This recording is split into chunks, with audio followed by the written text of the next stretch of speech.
को पानीले आकाशनकै सानीले इज्जत गयो पिउने बानीले ओह झम्मकै परेछ त होइन यो घरका मान्छे कहाँ गयो बुहारी ए बुहारी टाकुली यो घरका मान्छे कहाँ गए दियाला कहाँ छन् बाख्रा कहाँ छन् बाख्रालाई घाँस दिए कि दिएनन् ए भगवान होइन यो दैवाले यो मदन जमिन मेला मेरो नाम अगाडि श्री नलेखेर खिचेरी लेख्दैछन् क्या हो 12 छोरा 13 नाति बुढा होला गाडी माथि भन्दै हो रहेछ कति कराएको होला कहाँ गयो होइन बुवा किन कराउनु भएको भर्खरै जंगल गएर भैँसीलाई घाँस लिएर आउँदै थिए त्यही छ एक औँसी घाँस ल्याउन पनि यत्रो बेर साँझ परिसक्यो थाहा छैन जा तल गइरहेको तल मुडो छ साँझ पकाएर खानु पर्ला नि के काँचे भात बुक्ने मन छ हिजोदेखि मेरो शरीर गलक्क गलेर साह्रै जिउ दुखिरहेछ त्यतिका टाढासम्म त जान सक्दिनँ होला बाबा ल यो घरमा सबै महाराजा महारानी रहेछन् के रे अझ ससुराले भनेको कुरा नमान्नु उल्टै मलाई काम हराउँछ खुर्क जा नत्र भोकै सुत मलाई के मतलब छैन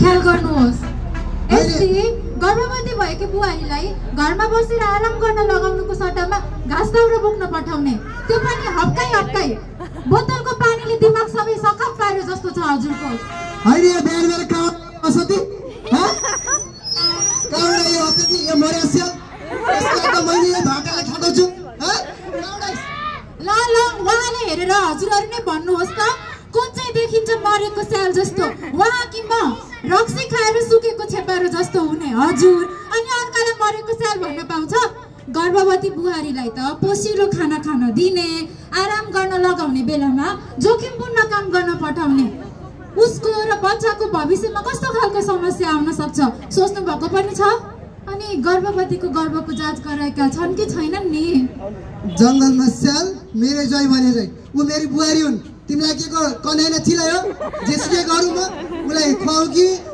नखाऊ कि भोकै सुताऊ कि तिमीलाई के को चासो तिमी छोरीलाई ल्याएर कदा छु मैले ह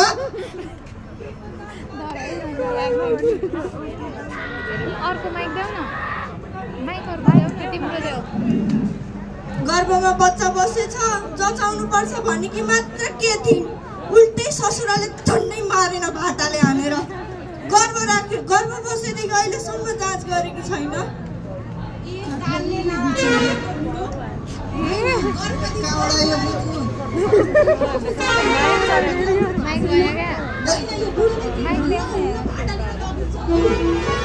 चुप लाग्यो जङ्गली मुडी तेरो प्याका दादालाई न तेरो त्यो बाल्नु पर्यो ढाड सिधा गर्न नपर्यो ए भाज्योस् तर आज म सबै कुरा भनेरै छाड्छु हैन 20 वर्ष भन्दा कम उमेरका छोरी बुहारीहरूको बिहे गराइदिन हुन्न भन्ने थाहा छ सबैलाई तर पनि यो मोरोले 13 वर्ष पुग्न नपाउँदै आफ्नै बुहारी र छोराको बिहे गराइदिन्छ केही भन्न हुन्न मार्नै खोज्छ हौ हैन यस्ता पापी मान्छेहरुलाई केही सजाय छ कि छैन ए जो चोर अझ उसैको ठुलो सोर गल्ती गर्दै हिँड्ने हजुर अनि अर्कालाई हप्काउन मिल्छ यसरी छ नि यस्ता मान्छेहरुको लागि नेपाल सरकारले राम्रो व्यवस्था गरेको छ ल सुन्नुहोस् है विवाह गर्नको लागि केटा र केटीको उमेर अनिवार्य रूपमा 20 वर्ष पुगेकै हुनुपर्छ 20 वर्ष नपुग्दै गरेको विवाहलाई बाल विवाह भनिन्छ बाल विवाह गर्नु र गराउनु दुवै कानुनी रूपमा दण्डनीय मानिन्छ यस्तो गर्ने व्यक्तिहरुको लागि 3 वर्षसम्म जेल र 30,000 रुपैयाँ जरिवाना हुन्छ नि मेडमले भने अनुसार त अब मेरा ससुराबा घरमा होइन पुलिसको खोरमा पो बास हुने हो कि कसो होशियार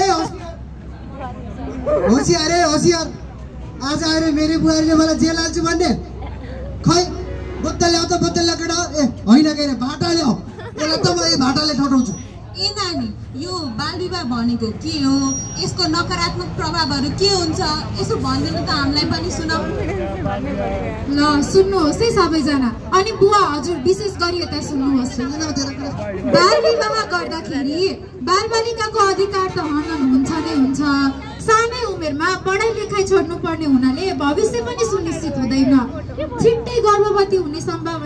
बढेर जान्छ। यसरी जन्मिएको बच्चाको विद्युत विकास पनि राम्रोसँग हुन पाउँदैन अनि सानै उमेरमा विवाह गरेर गर्भधारण गर्दा आमाको आफ्नै शरीर त राम्रोसँग विकास भएको हुँदैन, जसले गर्दा बच्चा र आमा दुवैमा पौष्टिक तत्त्वको कमी हुन सक्छ र दुवैको ज्यान जोखिममा जान सक्छ। त्यसैले परिवारमा विभिन्न खालको समस्याहरू आउने हुँदा बाल विवाह गर्नु हुँदैन, गराउनु हुँदैन र कसैले गराएको देखेमा पनि पुलिसमा चाहिँ कम्प्लेन गर्नुपर्ने हुन्छ। खुब जान्ने हुँदै रहेछ के जोखिम के समस्या हो। महिला काम के हो त्यही जन्मने त बच्चा जन्मने त हो के नै हुने जस्तो। म पनि गर्भवती छु। यस्तो अवस्थामा गाह्रो कामहरू गर्दा गर्भको वस्तुहरू उचाल्दा के कस्ता जोखिमता हुन सक्छन् हजुरले प्रश्न पारिदिनु भएमा म लगायत मेरा गाउँलेहरूलाई पनि जानकारी हुने थियो। लु हेर आगोमा घिउ दबेकी बुढोको घर गएर बुहारीले काम नगरे कि ससुराले गर्छ। ससुरा त मै भएर मैले के काम गर्छु। ल सुन्नुहोस् है सबैजनाले, गर्भवती भएको बेलामा गरुङको सामान उठाउने, अघि हाम्रो बहिनीले घाँस दाउरा लिएर आए जस्तै दाउराहरू लिएर आउने, घाँस बोक्ने, गहुँको बोरा बोक्ने जस्तो घरको सामान्य देखिने कामहरू गर्दा पनि गर्भवती महिलाको आङ खस्ने समस्या आउन सक्छ। पेटमा भएको बच्चालाई असर गर्छ र त्यो असरले गर्दा भविष्यमा बच्चा सबै अगावै खेर जाने, आमामा रक्तस्राव भएर जान जाने जोखिमसम्म बढेर जाने हुनाले यस्तो समयमा कुनै जटिलतावाला काम गर्नु हुँदैन र गर्न लगाउनु पनि हुँदैन। बुझ्नुभयो नि बुवा? बुझिन तेरा कुरा।